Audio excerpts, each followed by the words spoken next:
Hello guys, in today's video I will be showing you how to fix Netflix crashing problem. So the answer is easy. Just go to the settings and then scroll down to the apps section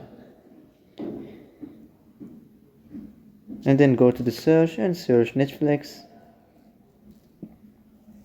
Next go to the storage and here you will find this clear cache option. Click on it. Now you can go check it if it worked, and if it didn't you can try to restart your phone or turn the Wi-Fi off and on, or the Bluetooth or the airplane mode. Also you can try to clear data, but be careful. If you clear data, all the Netflix data will be deleted. This includes all files, the settings, the accounts, the databases, etc. So be careful if you want to clear data.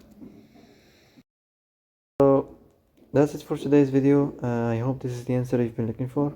And if you like this video, don't forget to like and subscribe, and see you in the next video.